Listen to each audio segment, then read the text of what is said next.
Hi, this is Joseph Fink, creator of Welcome to Night Vale. Here's something. We have some live shows coming up. Most of them are sold out, but there are a few that are still available. The first is in San Francisco at the Booksmith on Wednesday, September 25th at 8 p.m. Tickets for that go on sale tomorrow, Monday, at noon. Now, that's tomorrow if you're listening to this on the day we release this episode. If you're listening on a different day, it will not be tomorrow. I don't have control over how time works. We are also appearing in Los Angeles at the LA Podcast Festival. We are doing a live Night Vale performance on October 5th and a panel discussion on October 6th. Tickets are available now at lapodfest.com. The Night Vale store. It exists. We have t-shirts, coffee cups, postcards, bumper stickers, and 2 limited edition shirts that can only be bought in the month of September. So you have half a month left to grab them before they vanish forever. And then you'll have a few decades to wear them before you also vanish forever. Go to commonplacebooks.com to check all that out. And finally this podcast is a labor of love, and it means a lot to us that we can ask for your support and you support us. That direct connection with all of you out there, it's very important to us. If you like what we do and you want to help keep it going, please consider setting up a small reoccurring donation. We have some cool gifts here for people that give a little more, like a personal thank you message recorded just for you by Cecil himself.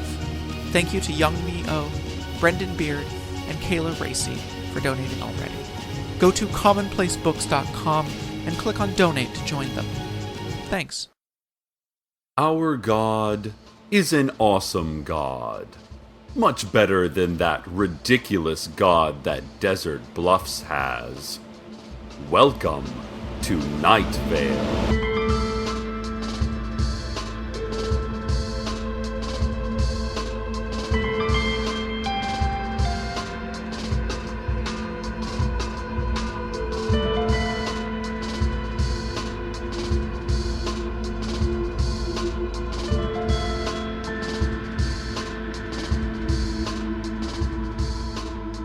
There is, listeners, a blinking light up on the mountain. It is red. Blinking lights are always red. It is nestled among the crags and nooks of the precipitous slope. We can all see it. No use denying it. The city council tried. Nope, they said. Blinking light? Let me think. Blinking light. No, sorry, it doesn't ring any bells. But then a bell started ringing, a signal from the watchman who lives in Night Vale's invisible clock tower, letting us know that he had seen something. And we all saw it too.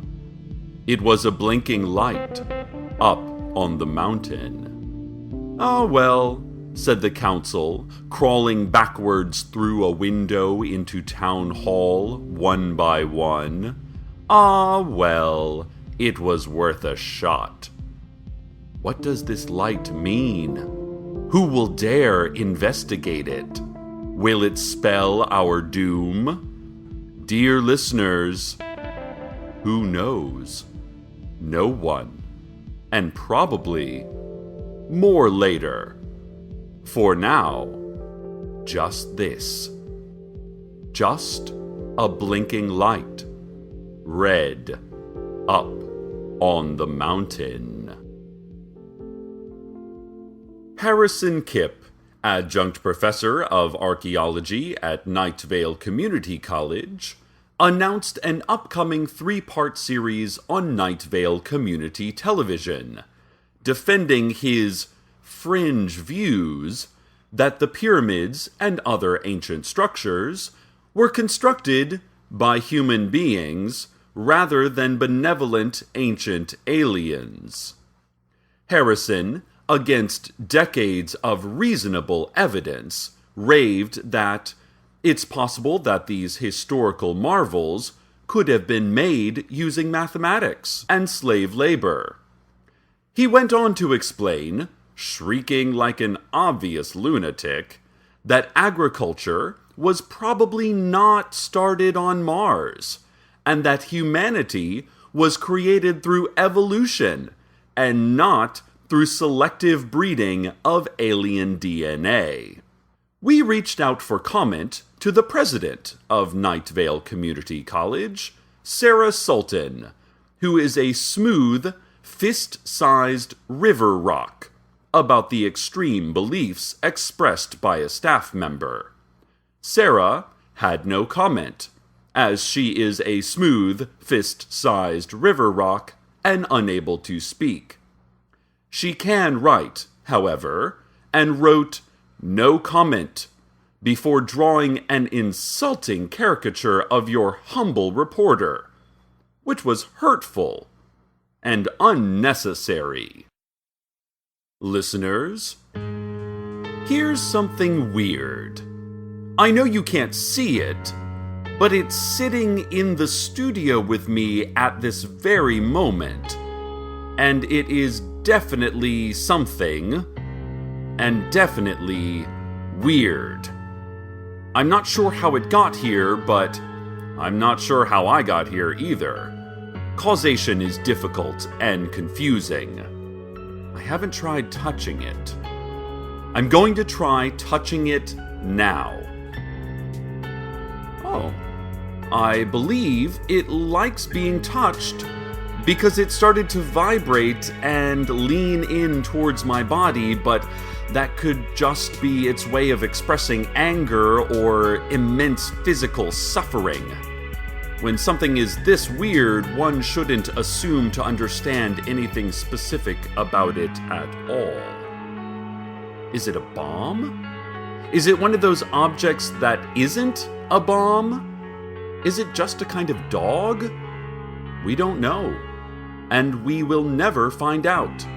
And we will never try to find out. Ignorance may not actually be bliss, but it certainly is less work. So, with no new information and with nothing learned, I'll repeat what I said, gesturing at it with a hand you cannot see. Listeners, here's something weird.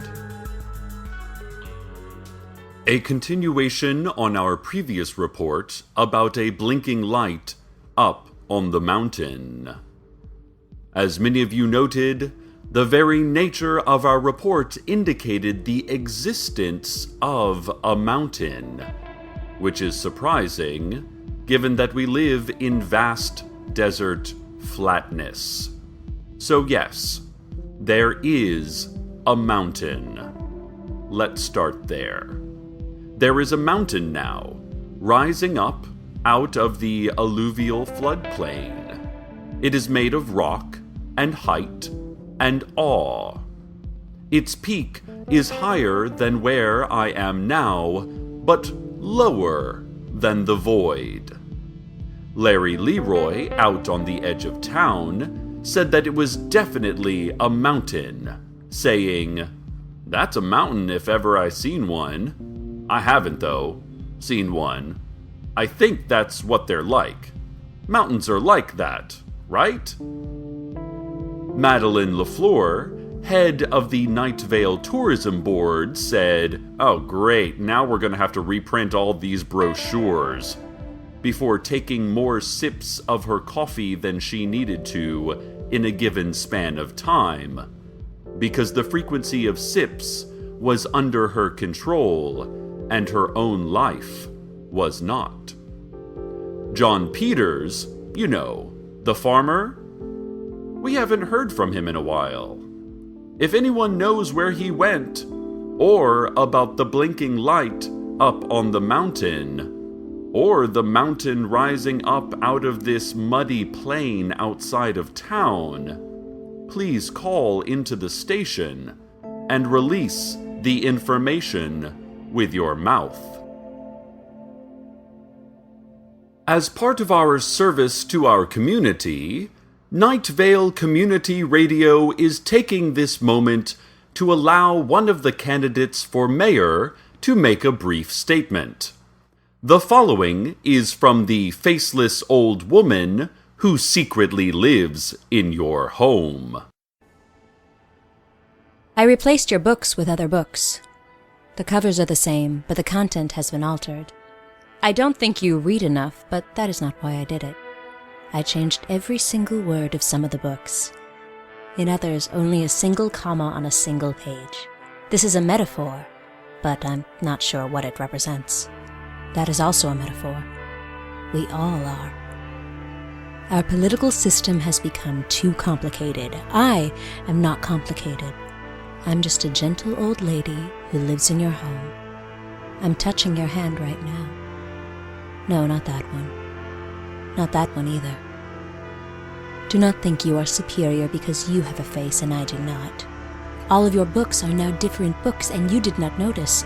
So who is a lost child in the dark howling woods of this fable? Anyway, I hope you'll vote for me. One of the books is now my life story if you'd like to know more about my background. No, not that one. Not that one either. You'll know it because my life story is just like yours, starting with calamity and shouting and ending with an empty room and a to-do list. Also, Hiram McDaniels has been exchanging emails with corn lobbyists, looking to elbow in on our local imaginary corn market. Hiram, bad for our community, bad for our interests, literally a five-headed dragon. Vote for the candidate you can trust. Vote for the faceless old woman who secretly lives in your home. And now a word from our sponsor.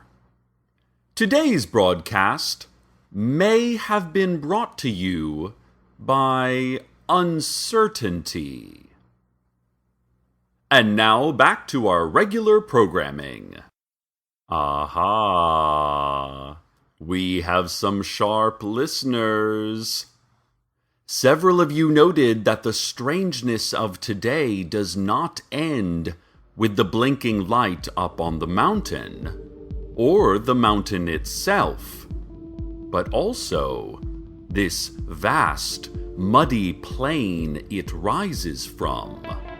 So yes, we are now reporting that there is a great floodplain strewn with bones around our city. Its wet patches glint slightly when the blinking light is illuminated. At night, when all distance is darkness, it appears that the universe itself is glimmering red, and then gone. Red, and then gone. The mud ripples under the footsteps of the approaching masked army, and this warps the reflections in interesting ways. Carlos says he would like to study it, but that he promised to make a certain person dinner, and he has to learn how to put other things besides science first. Some of this realization might have come with help from those around him. Mayor Pamela Winchell was seen holding her official mayoral bloodstone aloft towards the mountain and the blinking light upon it.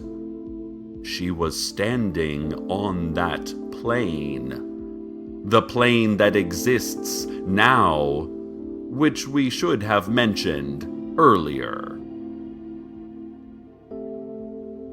In other news, a man in a tan jacket carrying a deerskin suitcase was seen outside of one of the currently closed subway entrances, passing out flyers explaining the benefits of a mass transit system and encouraging citizens to push for the reopening of the subway as soon as possible. Transit is the opposite of traffic, the flyer reportedly said, and subway, more like wowza. Some citizens reported that the flyer went on to say, "Transverse the navel of the world, that secret, buried point. It is my home.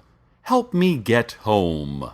It is already too late to be early, but not too late to be on time."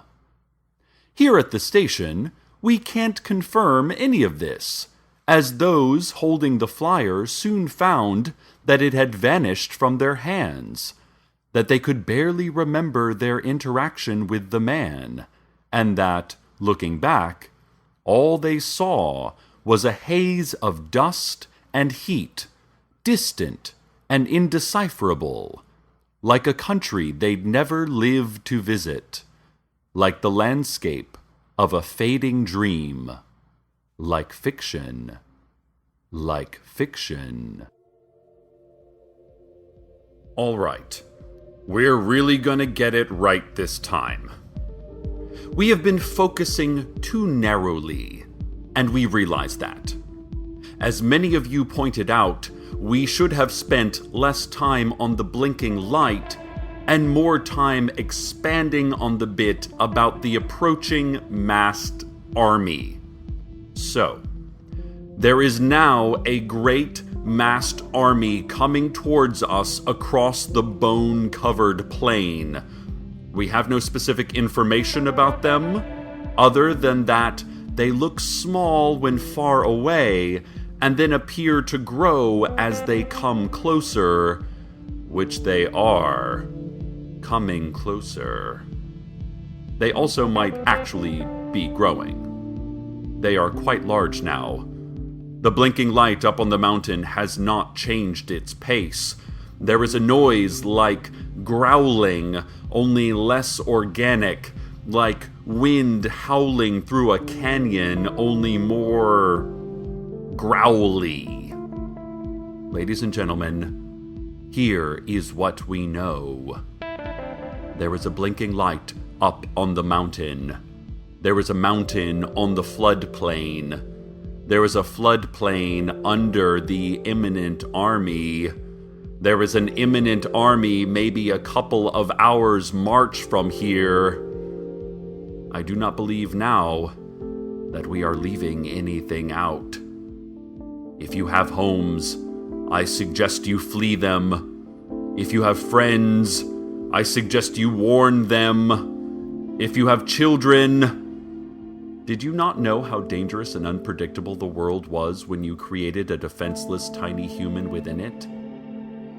And much like Madeleine Lafleur, head of Night Vale's tourism board, I will now control the one part of my life that is under my control. Let us go now, and I do hope we come back to the weather.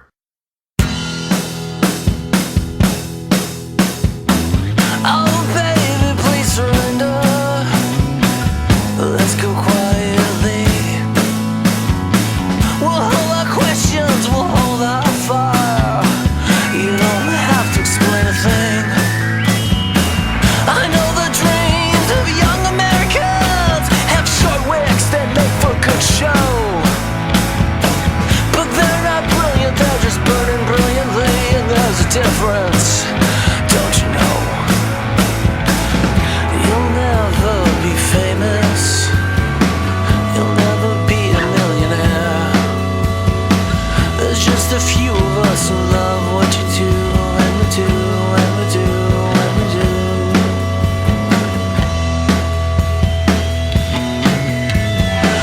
Last week I couldn't sleep, I couldn't sleep. I've been worrying a lot about some things. I finally got up and I put on that CD, and I listened and listened in the dark. And for that night, for that hour, you were the best thing that ever happened to me. And in the morning I felt tired and hopeless and worried all over again.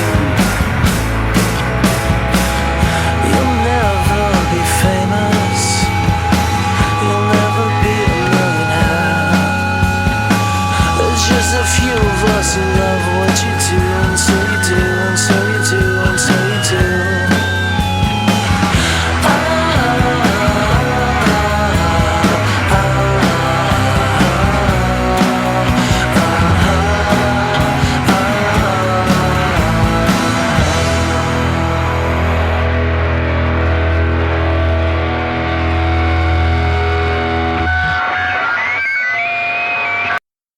Well, we did come back. Here we are, post-weather. Carlos finally took a look at the situation. The blinking light up on the mountain and all that came with it. Horrific invading army, etc. "Oh, that?" he said, gesturing with a spatula he had until moments before been using to cook. "That's a mirage. I've seen that one before. When you get the clouds in a certain way and the temperature is where it's at, you can sometimes get this blinking light mountain floodplain masked army mirage. Wow, this is a pretty strong one. It should disappear in an hour or two." And it did. Completely gone. Well, the mountain and the blinking light and the floodplain disappeared. The masked army turned out to be real. But they weren't coming to attack us, just passing through on their way to attacking someone else. And they provided some valuable traffic for local business.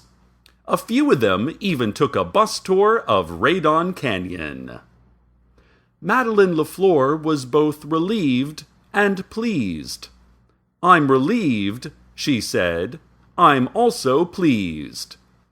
She was still sipping her coffee too often.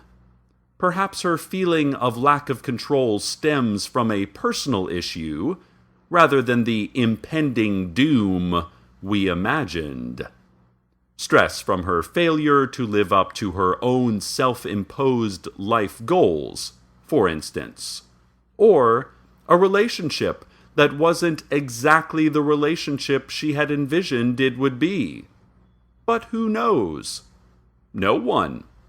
No one has ever known anything. Not really. Still, nonetheless, we have come to another end. We have come to it as we always do, blind, ignorant, groping. I take comfort in that consistency. There is no blinking light up on the mountain. There is no mountain towering over a muddy plain. There is no muddy plain under an invading army. There was an invading army, but they're gone now. What is left? Well, what is always left? Night Vale. Our little city. Our tiny town. Our Night Vale. Proud. Safe. Existent. Stay tuned next for the background hum of the universe, amplified and with live color commentary.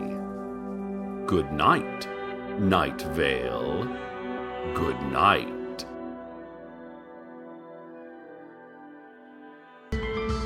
Welcome to Night Vale is a production of Commonplace Books. It is written by Joseph Fink and Jeffrey Craner and produced by Joseph Fink. The voice of Night Vale is Cecil Baldwin. The voice of the faceless old woman was Mara Wilson. Original music by Disparition. All of it can be found at disparition.info or at disparition.bandcamp.com. This episode's weather was Never Be Famous by Hustleonia. Find out more at hustleonia.com. Comments, questions, email us at nightvale@commonplacebooks.com or follow us on Twitter at Nightvale Radio. Check out commonplacebooks.com for more information on this show, as well as all sorts of cool Night Vale stuff you can own. And while you're there, consider clicking the donate link. That would be cool of you. Today's proverb: throw your hands in the air. Now your arms. Keep detaching limbs and throwing them in the air. Hopefully the birds will be sated and leave.